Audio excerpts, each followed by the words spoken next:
Hello students, welcome to the next lecture of subject fluid mechanics and hydraulic machines. In our previous video, we had just discussed different numbers, dimensionless number, and what are the significance of those numbers. In our today's video, we will start with model analysis. Now, first of all, what is model analysis? Why it is required? What is the need of it?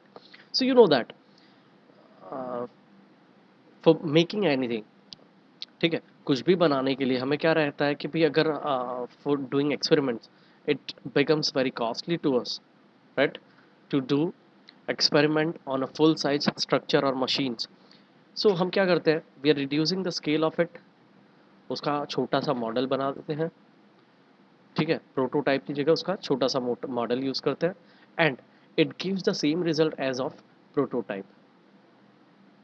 तो यहाँ पे क्या होता है, we are cost cutting, right, we are doing cost cutting, uh, and also we are getting the same result whatever we are receiving from our original prototype.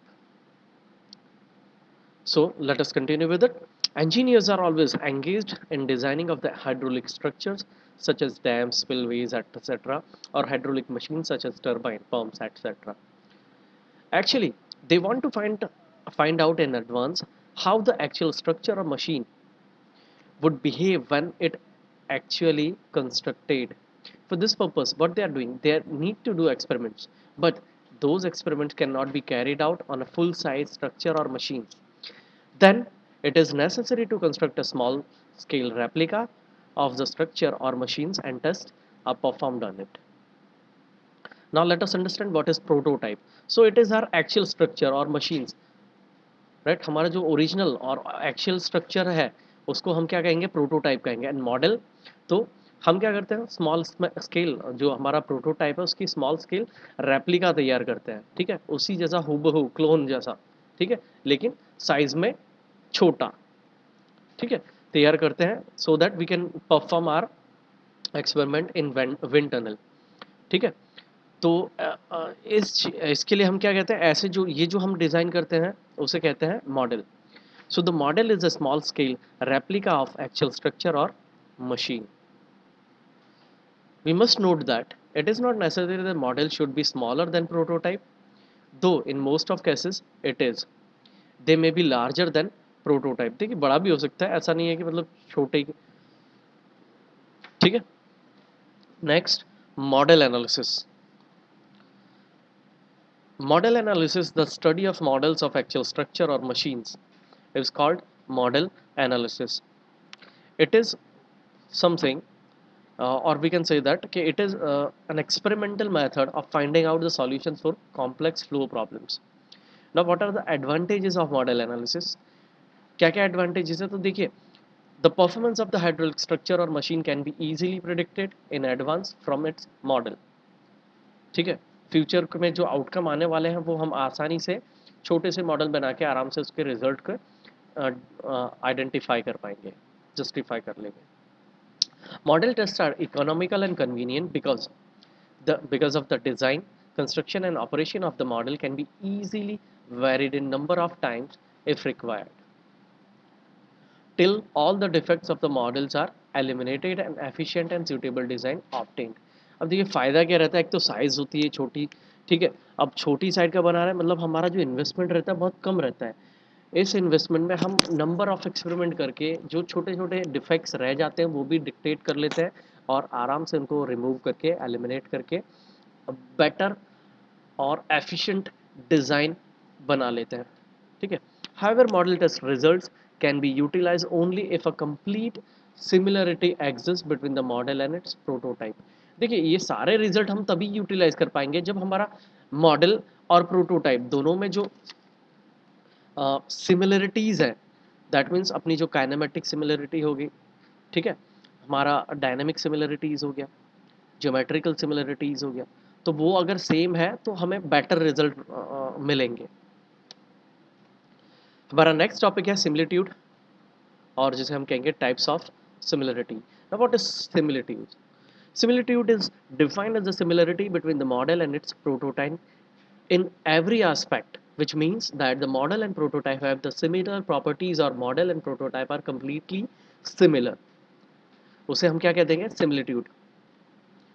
ये क्या देता है, similitude, it is nothing but, देखिए अब दो model है, दो चीज़ें हमारे पास, एक मॉडल है दूसरा प्रोटोटाइप है उसका। तो अगर दोनों में सभी मामले में उनकी जो सिमिलरिटीज़ हैं वो अगर सेम होती है, अथवा उनका जो like you can say that कि if the behaviour is same, तो उसे हम कहेंगे similitude. Generally we have three types of similarities which must exist between the model and prototype. पहला है हमारा ज्योमेट्रिक सिमिलरिटी, दूसरा है काइनेमेटिक सिमिलरिटी, और तीसरा है हमारा geometric similarity, geometric sorry dynamic similarities. So first हम लेते हैं ज्योमेट्रिक सिमिलरिटी। ज्योमेट्रिक सिमिलरिटी है क्या एक्चुअली, तो हमारा जो शेप है, अगर मॉडल और प्रोटोटाइप का शेप और उसके लीनियर डायमेंशंस इक्वल स्केल में आते हैं, ठीक है, उसका जो स्केल फैक्टर है, स्केल रेशियो है, अगर सेम हो जाता है, ठीक है, तो हम कह देंगे भाई हाँ, ये कैसा है, ज्योमेट्रिकली सिमिलर है। So the geometric similarity is the similarity of shape. The geometric similarity is said to exist between the model and prototype if the ratio of corresponding linear dimension in the model and prototype are equal. This ratio is usually known as scale ratio or scale factor.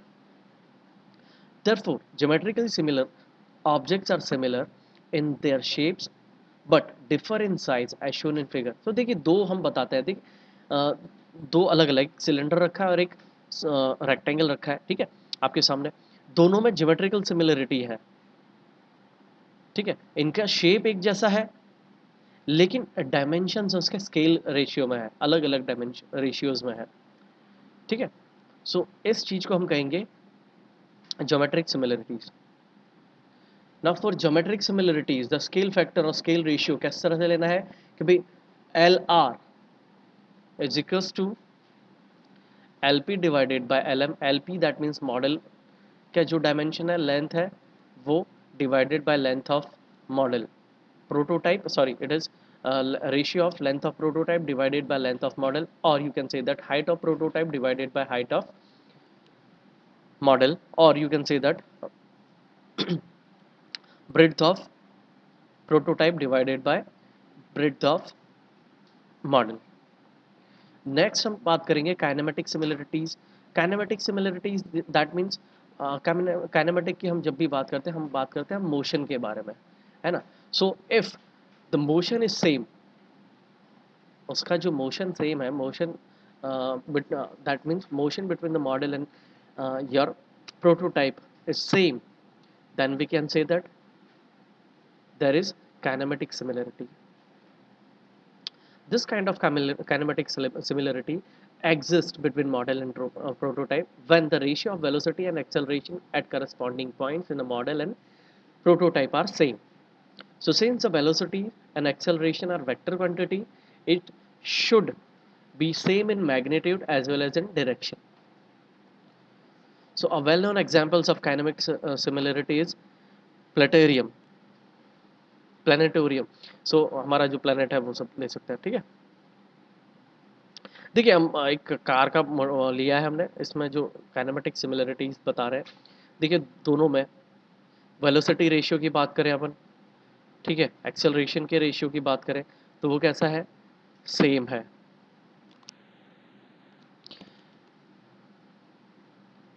देखिए दूसरी चीज, kinematic similarity के लिए हमारे पास necessary condition है कि भाई kinematic similarity होने के लिए ज्योमेट्रिक सिमिलरिटी होना जरूरी है, लेकिन ये सफिशिएंट कंडीशन नहीं है, ठीक है।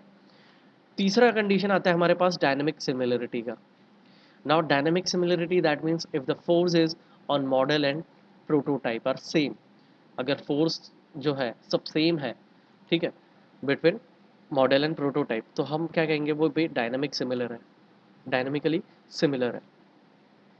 सो ये होने के लिए भाई होता क्या है कि सारे पॉइंट्स पे जितने भी करस्पॉन्डिंग फोर्सेस लग रहे हैं मॉडल और प्रोटोटाइप में, उसके रेशियो, ठीक है, क्या हो जाता है, इक्वल होने चाहिए।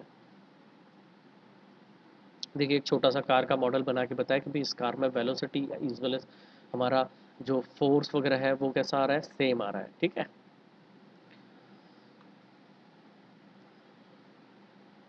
अब हमारा देखिए फोर्स की डायरेक्शन भी आप देखेंगे तो फोर्स की डायरेक्शन भी सेम डायरेक्शन में है। सो फॉर डायनामिक सिमिलरिटी हमारा क्या होना चाहिए, तो फोर्स जो रेशियो है वो कैसा रहेगा हमारा, इक्वल होना चाहिए। ठीक है,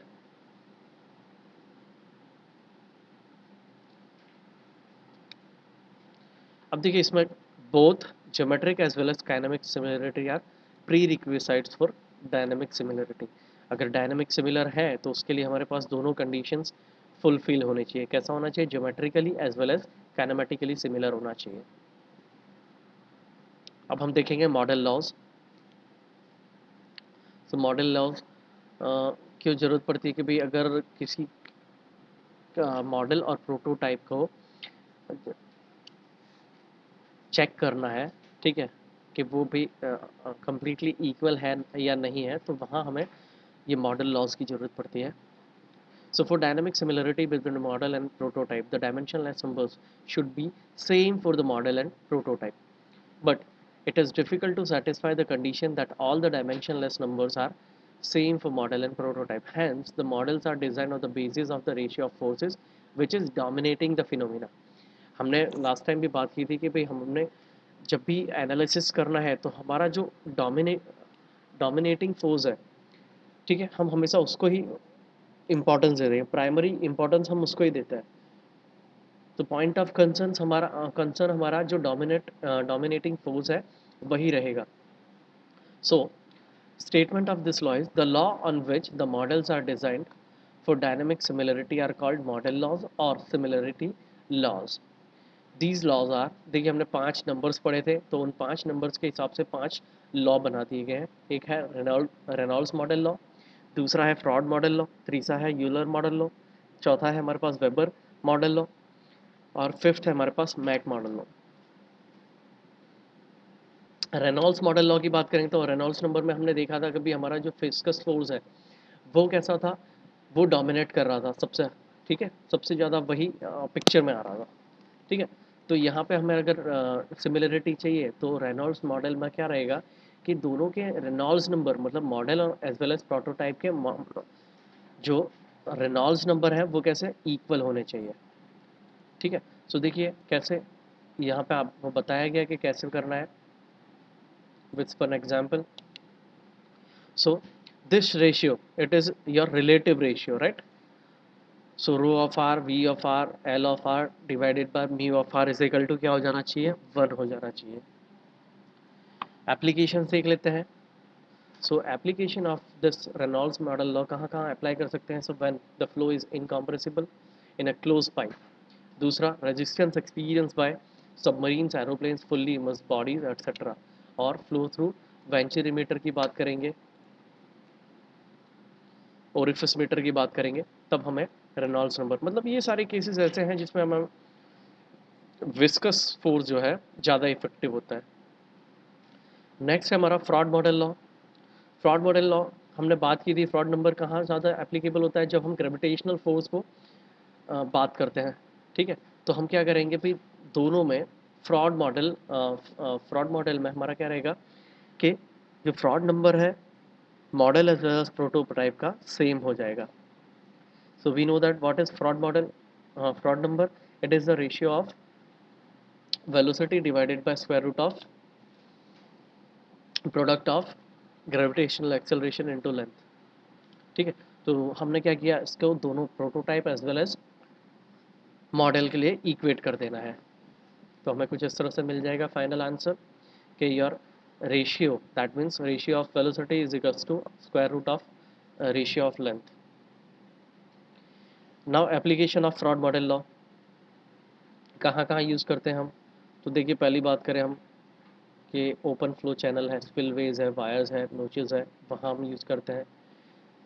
flow through jet from orifice और नोजल की होती है, वहाँ हम इसको, क्योंकि सब में ग्रेविटेशनल फोर्स डोमिनेट करता है अदर सोर्सेज को। ठीक है, नेक्स्ट जहाँ पे वेव फॉर्म्स आ रहे हैं on surface of a liquid, ठीक है, where fluids are of different densities flows over one another, तो वहाँ पे हम इस लॉ का यूज़ करते हैं।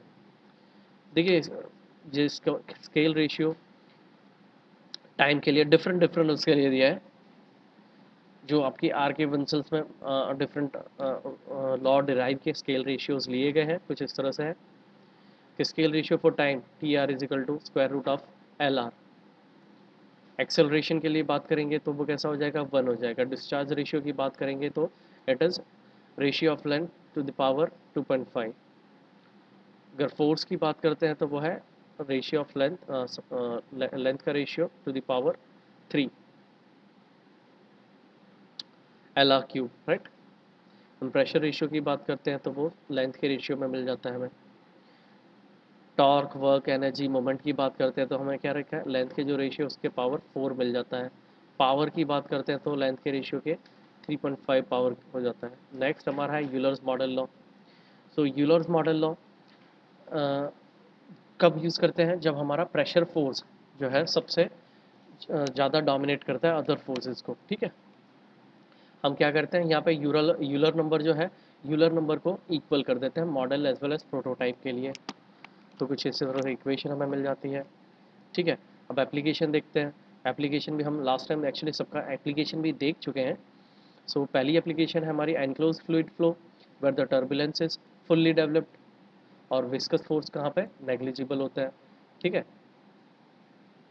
दूसरा, कैविटेशन जहाँ पे होता है वहाँ पे to avoid water hammer effect को अवॉइड करने के लिए हम इसका यूज़ करते हैं।